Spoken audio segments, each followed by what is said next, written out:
Bienvenidos al programa interactivo. Cada semana te vamos a traer siempre lo mejor de las actividades y eventos y todo lo que sucede en la Universidad Autónoma de San Luis Potosí. Quédate con nosotros, yo soy Araceli Iglesias. Te traemos un excelente programa para comenzar, una cápsula con el doctor Harold Dent. Él nos hablará acerca de la cirugía reconstructiva, todo lo que tiene que hacer cuando suceden accidentes, quemaduras.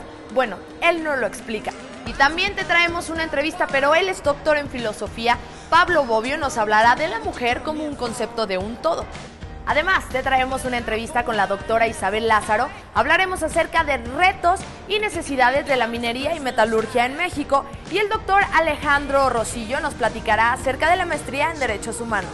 Y para concluir, informarte de la agenda cultural en la cual podrás ver todos los eventos que va a tener la Universidad Autónoma de San Luis Potosí. Bueno, yo soy Araceli Iglesias, te invito a que te quedes con nosotros y que te pongas en contacto a través de las redes sociales que pasan a lo largo del programa en la parte de abajo. Esto es Interactivo, bienvenidos. Y bueno, continuando aquí en Interactivo, ahora estoy con el doctor Harold Dent. Él nos va a hablar un poco de lo que es la cirugía reconstructiva. Así es. Y en este caso, bienvenido Harold aquí a Interactivo. Gracias. Platícanos un poco, ¿qué es la cirugía reconstructiva?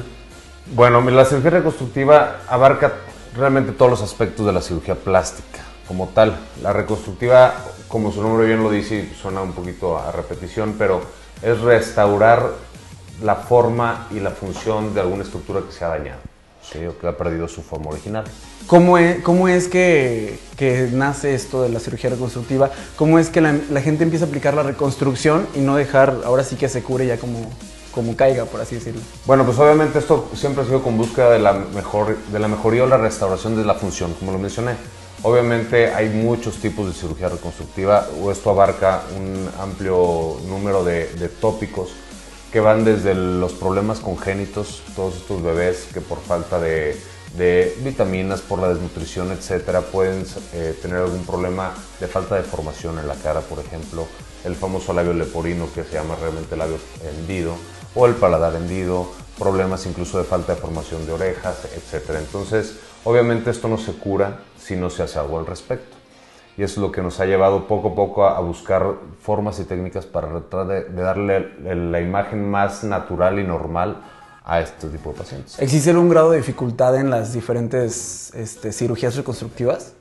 Bueno, sí, obviamente cada caso es diferente y cada caso puede ser difícil. Puedes tener un caso de algún paciente quemado, por ejemplo, que esté muy complejo. Por ejemplo, las quemaduras eléctricas que son frecuentes pueden ser muy difíciles de reconstruir. Y sin embargo hay algunas quemaduras que son relativamente sencillas de manejar con algunos injertos de piel o incluso algunas pomadas o algún producto dermatológico.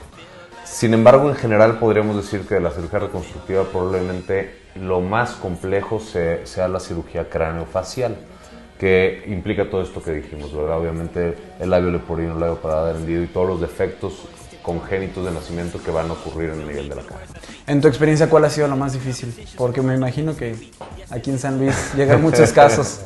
Sí, bueno, ahorita obviamente la mayoría de estos casos acuden obviamente a hospitales públicos. Tristemente este tipo de padecimientos es mucho más común en las personas de bajos recursos porque tienen relación directa con la mala nutrición, ¿verdad? Y la falta de algunos vitaminas, minerales y algunos cofactores que nos ayudan al desarrollo dentro de la matriz.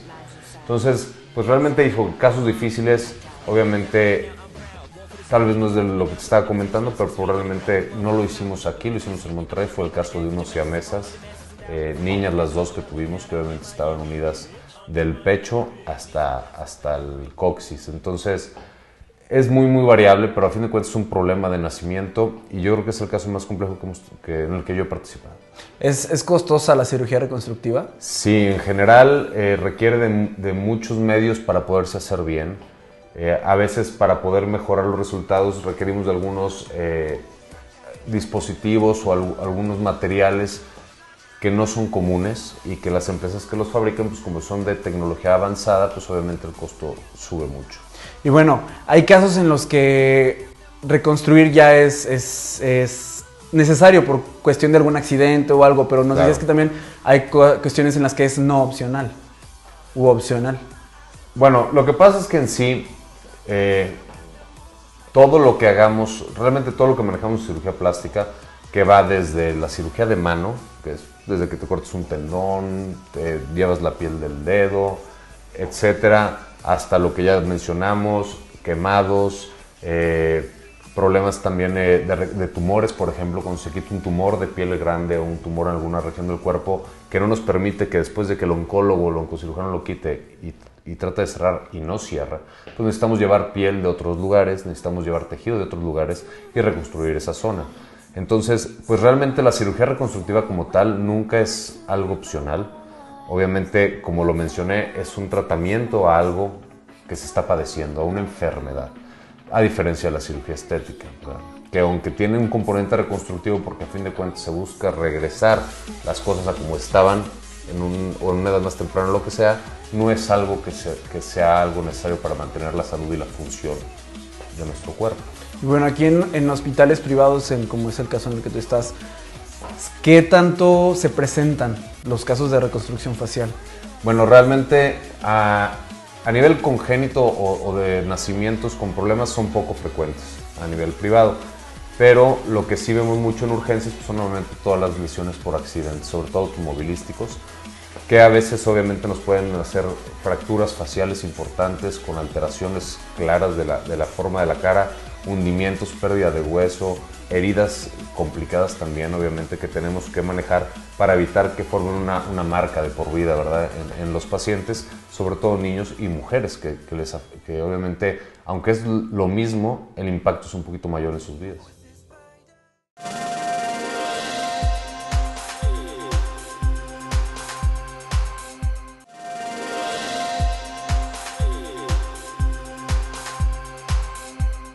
Y bueno, Gerardo, ¿nos podrías platicar acerca de qué hacer cuando en algún accidente se pierde un dedo, un brazo, alguna extremidad? Bueno, ahí lo importante, no en todos los casos es posible, pero lo importante es tratar de preservar ese miembro que se perdió, porque en algunos casos es posible la reimplantación quirúrgica de estas extremidades y recuperar parte o en algunos casos incluso toda la función de la misma.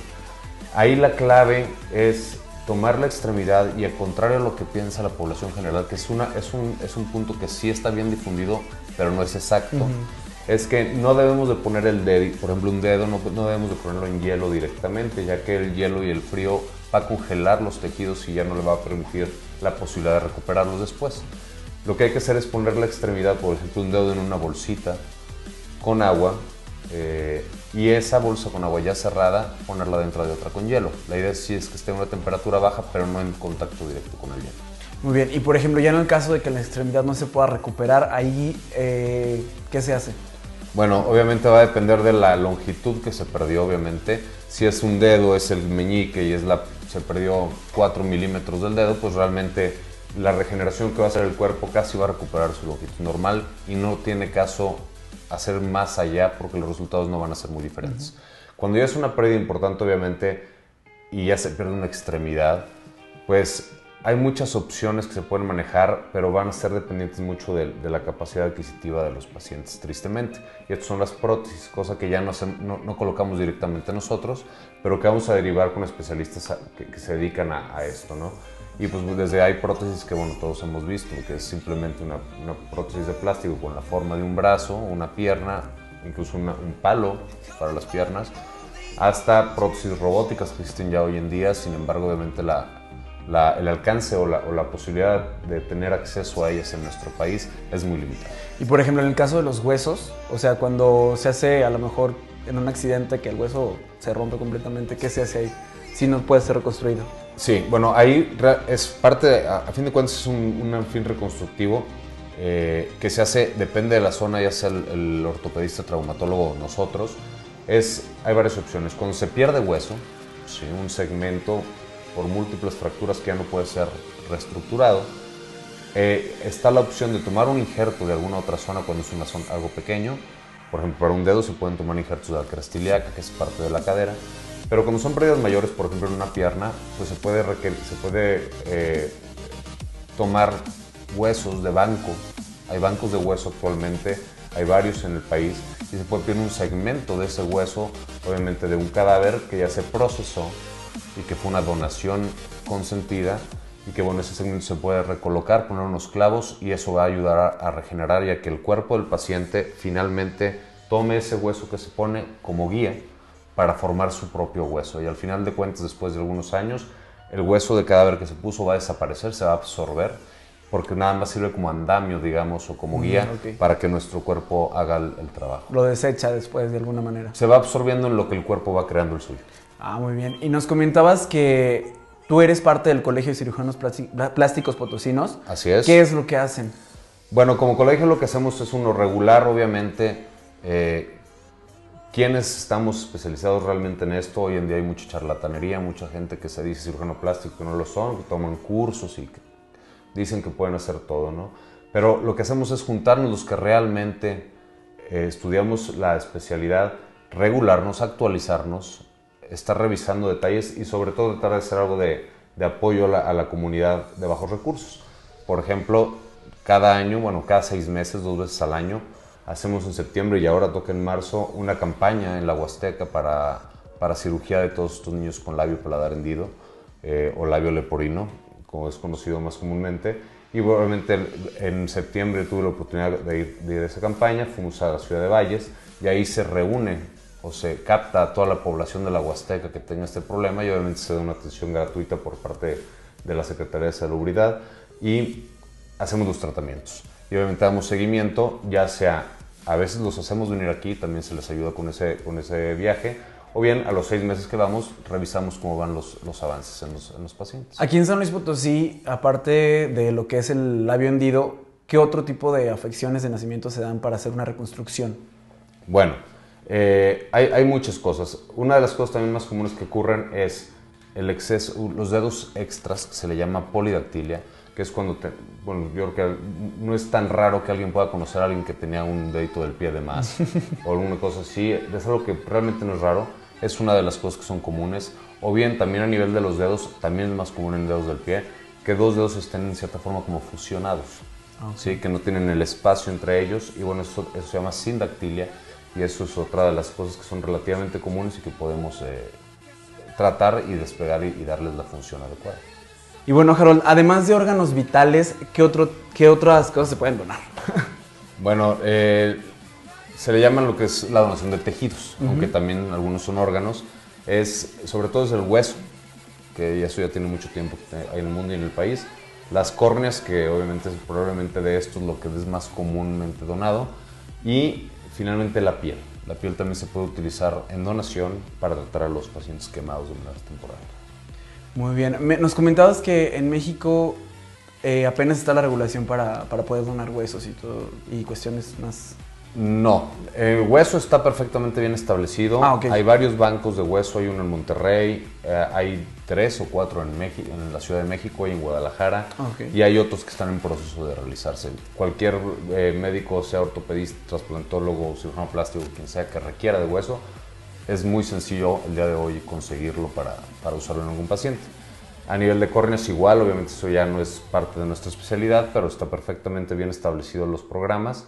Y finalmente la piel es la que va un poquito más lento en la cuestión de piel, pero estoy seguro que en pocos años va a estar ya bien establecido y nos va a ayudar mucho a tratar a los pacientes quemados. Pues sería bueno mencionarle a la gente que nos ve en Interactivo que donen y que se informen dónde y cómo donar, porque también en alguna ocasión puede ser necesario. Creo que nadie está libre de un accidente. El mejor consejo, la mejor manera de donar, todo el mundo dice que dejes una carta notariada de que quieres donar todo. Eso no sirve de nada. ¿Por qué no sirve de nada? Porque finalmente la decisión la va a tomar tu familia. Hayas dejado el documento que hayas dejado, ¿quién lo va a encontrar si tu familia no sabe que quieres ser donador? Entonces lo más importante es que tus seres cercanos y queridos les puedas y les aclares que quieres que el día que nos toque dejar esta vida, bueno, pues que quieres dar todo lo que sea útil de tu cuerpo para ayudar a alguien. Ahora sí que después de morir, seguir ayudando. Bueno, entonces ya saben, cualquier cuestión de cirugía estética o cirugía reconstructiva, el Dr. Harold Dent está a su servicio. Nosotros estamos en Interactivo y bueno, continuamos.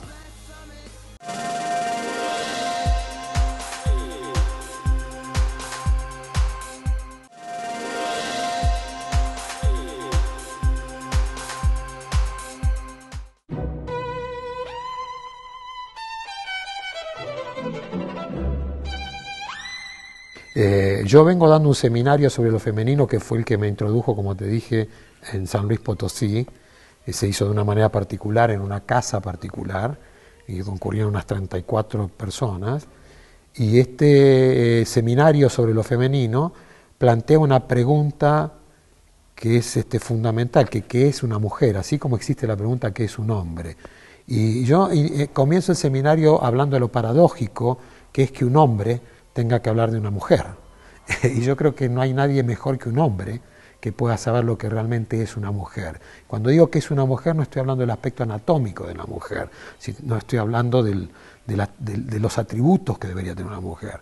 Y lo más increíble que me pasa, y esto debe ser la 18ª vez que lo doy en diferentes lugares bueno, aún en Estados Unidos también, que iba a decir de habla hispana, pero también lo he dado en inglés, es que cada vez que yo pregunto a una mujer qué es una mujer, prácticamente nadie sabe qué decirme. Y entonces, bueno, el abordaje que se hace del seminario tiene dos corrientes fundamentales que son en las cuales yo me baso. Una es la corriente junguiana, que habla de las diosas en cada mujer, de la madre, etc. Y la otra es la corriente analítica. Entonces se comienza hablando de Adán y Eva allí, ¿no? Y la aparición del primer padre, que es Dios, y dando a entender que en realidad la mujer no se da cuenta de lo más importante que tiene, que ella fue el origen, porque si Eva no hubiera comido la manzana, no estaríamos acá, metafóricamente hablando. Entonces, por suerte, Eva comió la manzana y a ella no le pasó nada. El que dijo que estaba mal lo que estaban haciendo fue Adán.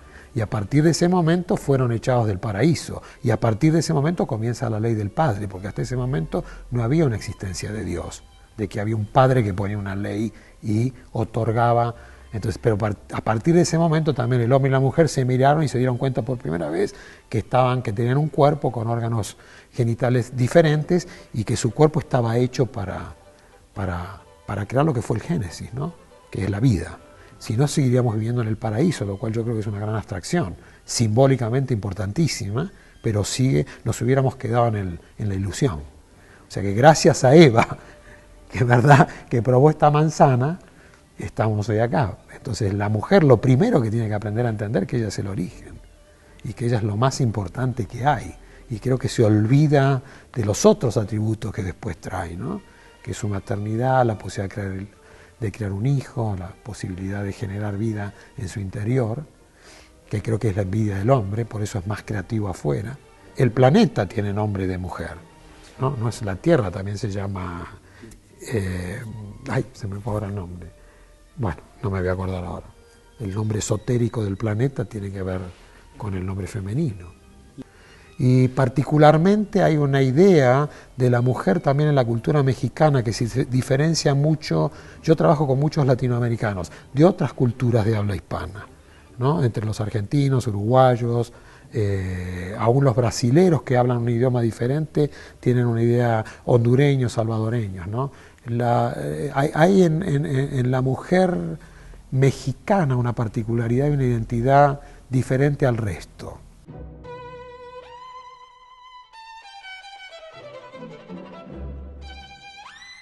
Que creo que lo más importante que habría que celebrar es reconocer, ¿no? Lo que la mujer es. Es más, yo creo que si nosotros estuviéramos gobernados por mujeres, la situación sería totalmente diferente. Esta capacidad interna que tiene la mujer de generar vida dentro de ella, por supuesto que necesita ser fecundada, es única. Y yo creo que el hombre gira alrededor de ella tratando de emular esta creatividad, y por eso aún en los atributos que pertenecen a la mujer, como la cocina, los grandes chefs son hombres, ¿no? Es decir, todo lo que tiene que ver con la expresión artística, todo lo que tiene que ver con los desarrollo de la creatividad, está siempre apoyado en el hombre. Si uno analiza la historia del arte, hay más pintores hombres que mujeres en la música, en la literatura, aún en la danza los hombres se han destacado de una manera extraordinaria. Y entonces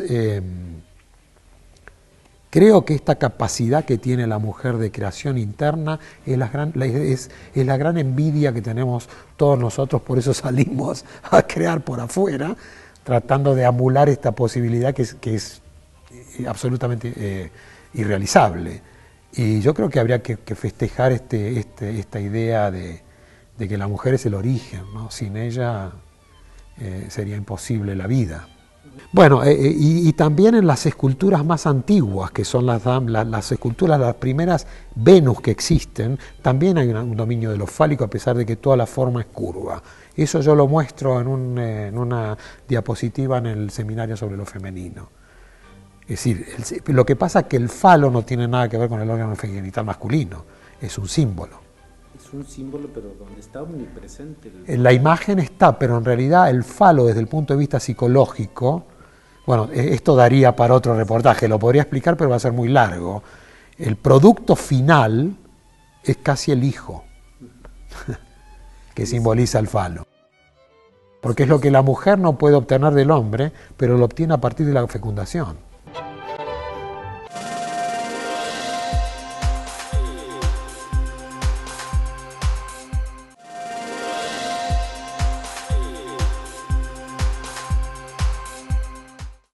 Y ahora estoy en el Instituto de Geología y Metalurgia porque me vine a entrevistar a la doctora Isabel Lázaro, la directora de este instituto. Ella nos va a hablar un poco de lo que es las necesidades y los retos que tiene la metalurgia en el país y un poco de lo que hay aquí en San Luis. Entonces, vamos con esto y continuamos aquí en Interactivo.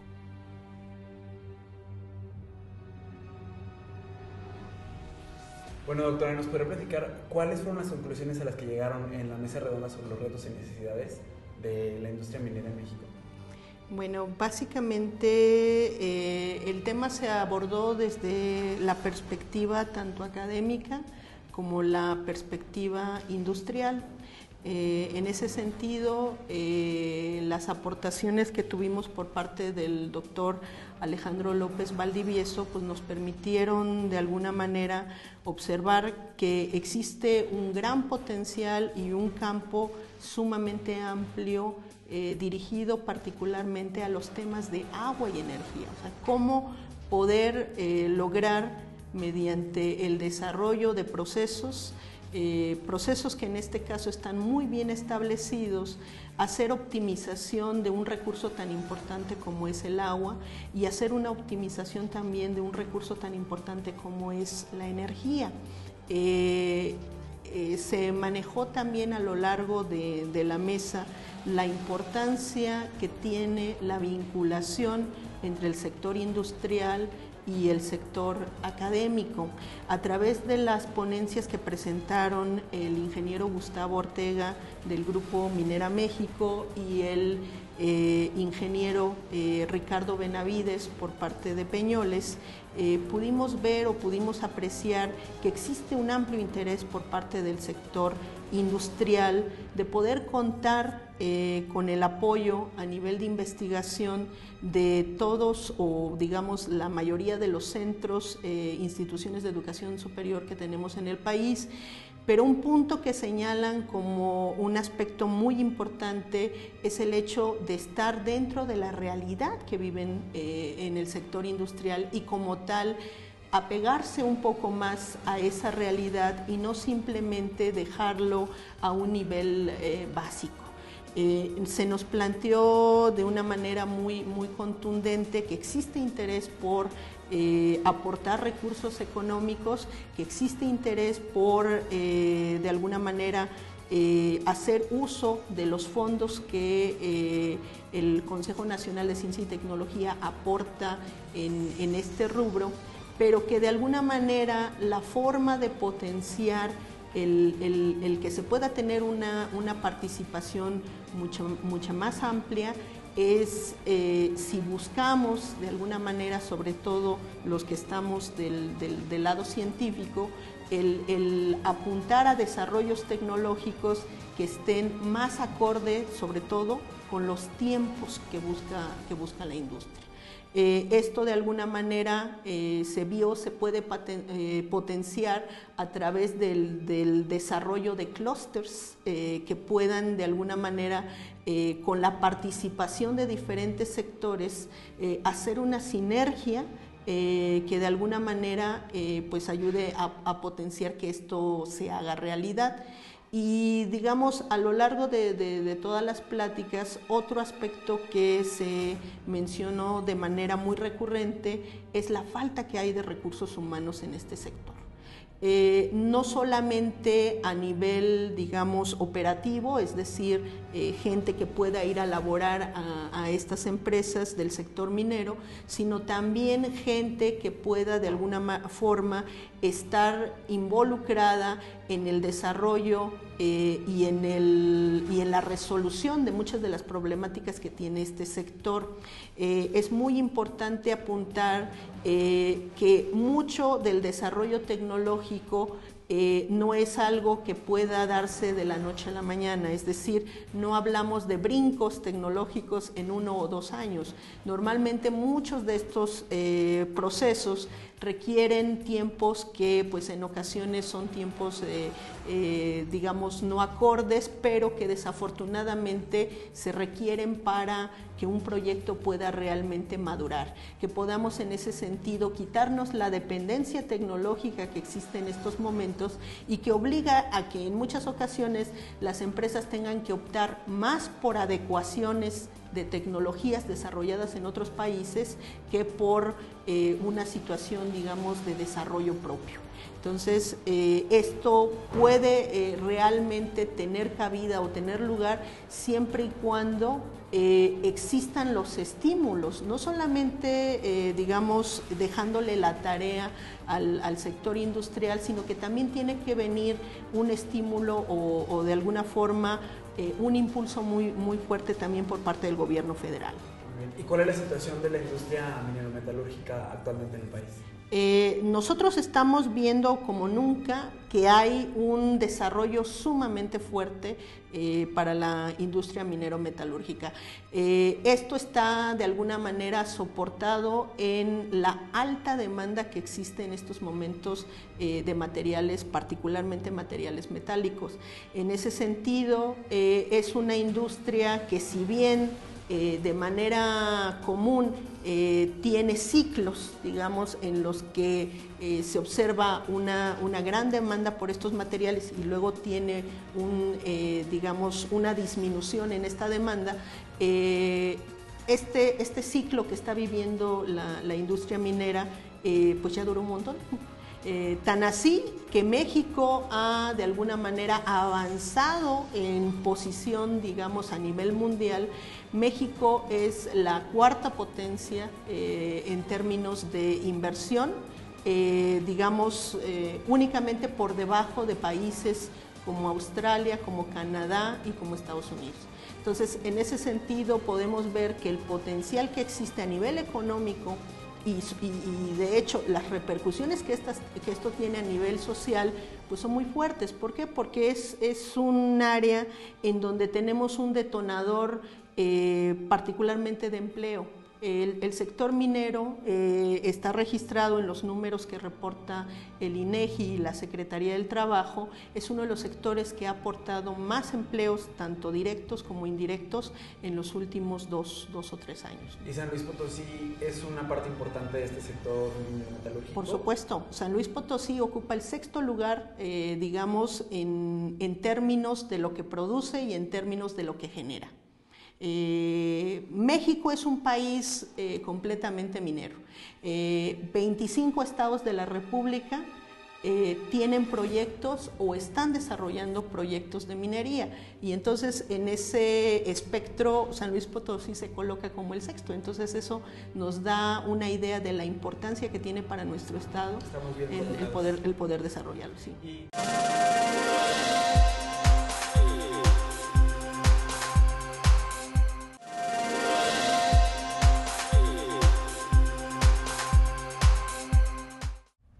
Sigues viendo el programa interactivo. Yo me encuentro con el doctor Alejandro Rosillo. ¿Cómo estás? Muy bien, muy bien. Gracias por tu tiempo. Y bueno, platícanos a todo el público qué son los derechos humanos. Mira, los derechos humanos podemos decir que son la idea o el concepto que en la política actual ha adquirido el mayor grado de legitimidad del ejercicio del poder político.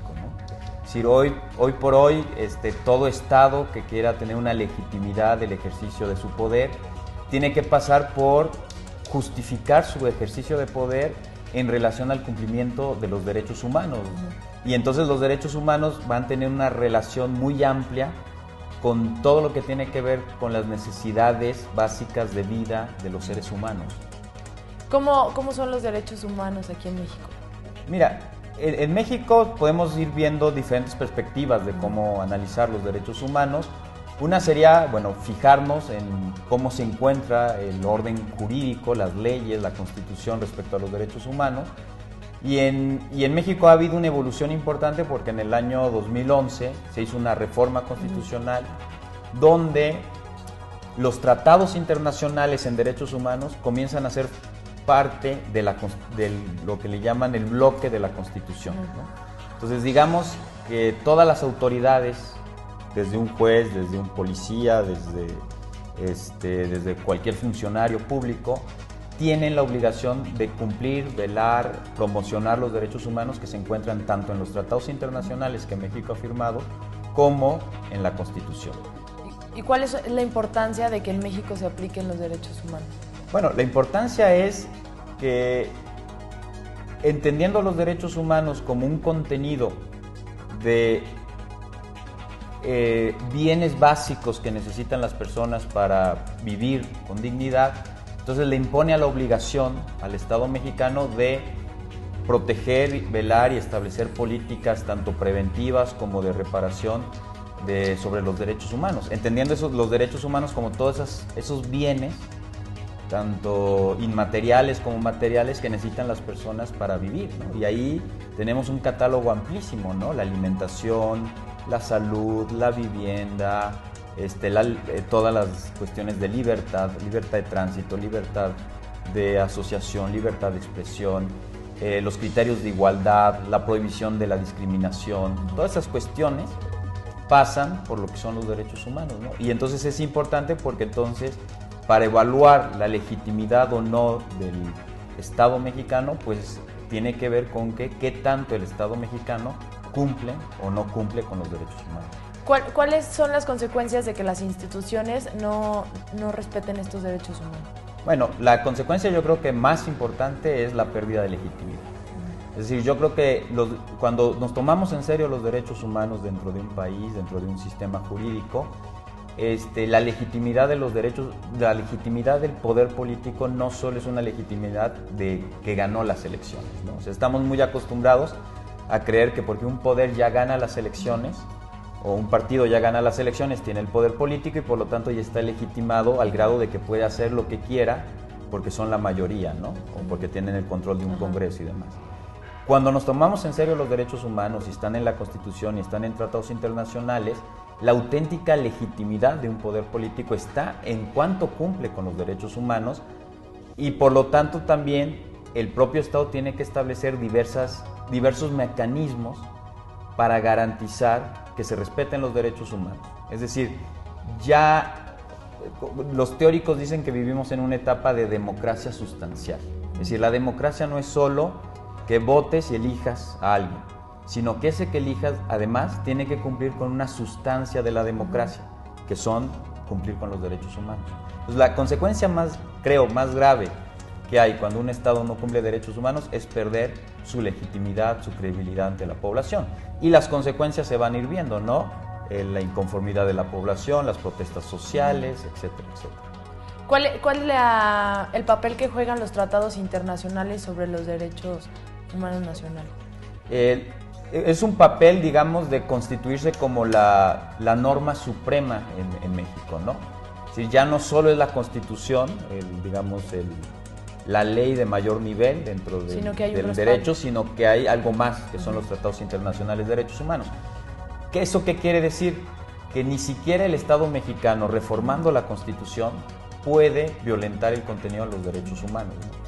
Hay un caso típico aquí en México, que es la figura del arraigo, ¿no? Que suena mucho en las noticias, que es básicamente tener en un arraigo en domiciliario, en su propio domicilio, en su propia casa, a alguien que apenas es sospechoso de haber cometido un delito, pero que todavía la policía no tiene las suficientes pruebas. Y entonces le ponen un arraigo. Entonces, eso es una violación al derecho humano de la presunción de inocencia. Es decir, me están privando de mi libertad cuando todavía ni siquiera tienen pruebas suficientes contra mí, ¿no? Ni siquiera indicios de pruebas. Y por ejemplo eso poco a poco va a ir dejando de ser una práctica en México porque atenta con tratados internacionales en derechos humanos. Entonces, la importancia de los tratados internacionales es que limita al gobierno mexicano, aún modificando la Constitución, no puede justificar la violación de derechos humanos.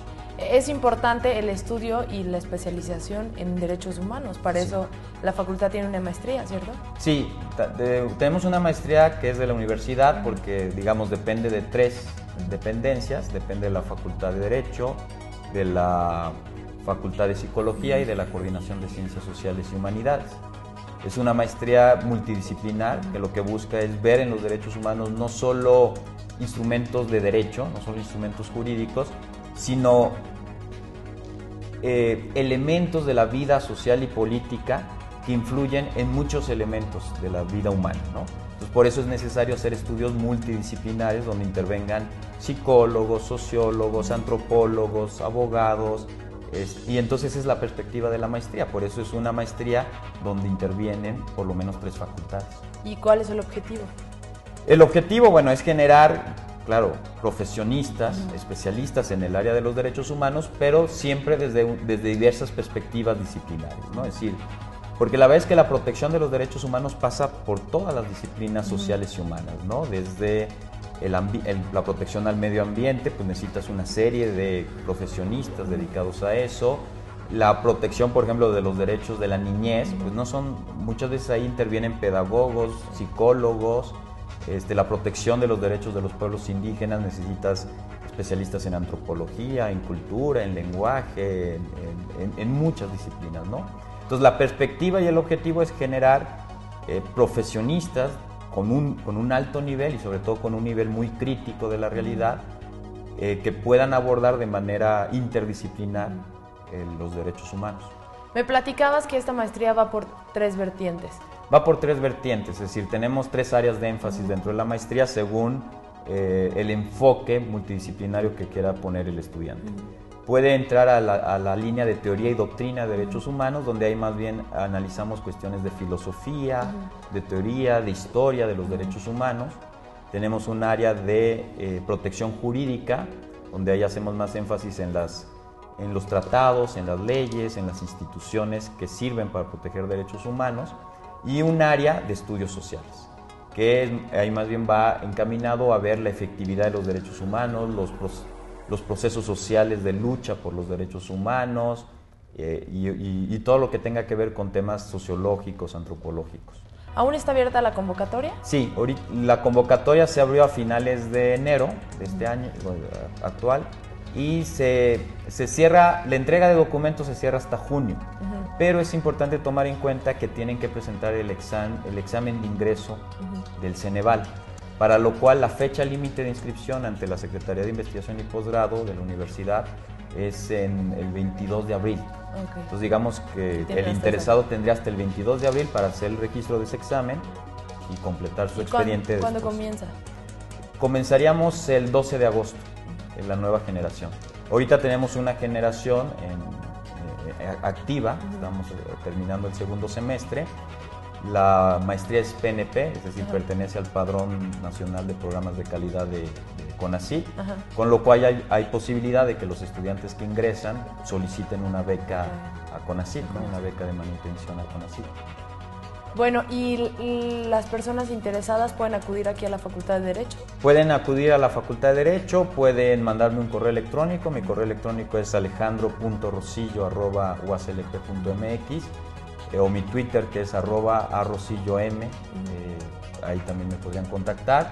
En la página web de la universidad, en el sitio de la Facultad de Derecho, viene un link especial para toda la información de la maestría en Derechos Humanos. Bueno, que las personas que estén interesadas, pues que acudan al correo o ya tienen aquí la información. Muchísimas gracias, Alejandro. Gracias a ustedes. Y seguimos aquí en el programa interactivo.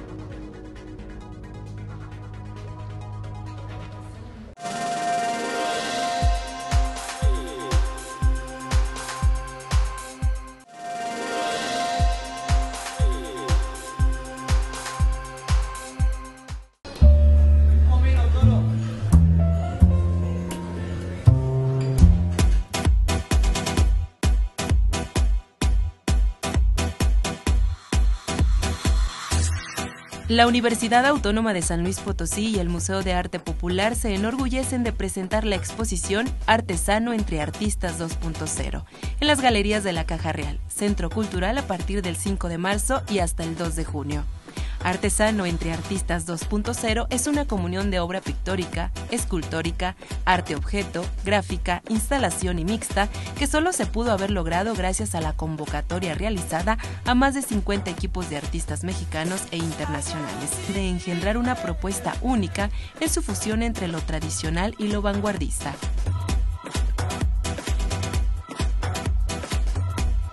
La propuesta museográfica de esta exposición deja leer un diálogo entre creadores y disciplinas, entre creaciones y espacios, el encuentro de la avanzada artística y la riqueza de nuestra tradición artesanal. Artesano entre Artistas apuesta por la creatividad, el goce artístico y la realización cooperativa de una obra. En una hibridación natural, Artesano entre Artistas 2.0 apuesta por la creatividad, el goce estético y la realización cooperativa de una obra. Desde Francisco Toledo hasta Jaguar Iworski, pasando por Jorge Jasper, María del Carmen Mendoza, Beatriz Rusek, Jacobo Ángeles y otros artistas más, se redescubren en esta exposición que resalta la labor común, la versatilidad y la originalidad, una totalidad artística, una reinvención absoluta.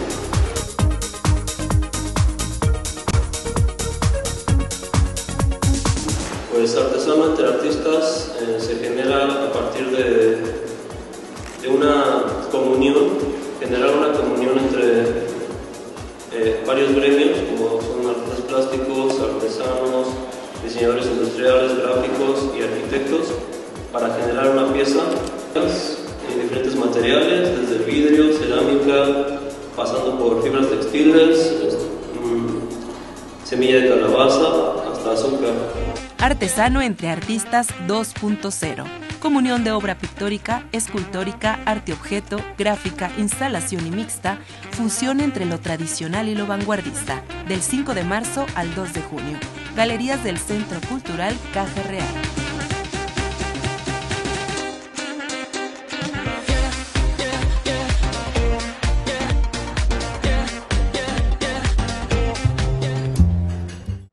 Bueno, y es así como llegamos al final del programa interactivo. Espero que te haya gustado cada una de las entrevistas y cápsulas que trajimos para ti. Yo te espero la próxima semana, que vamos a tener muchísima más información, más eventos, más de todo, solo para ti. Yo soy Araceli Iglesias y esto fue Interactivo. ¡Hasta la próxima!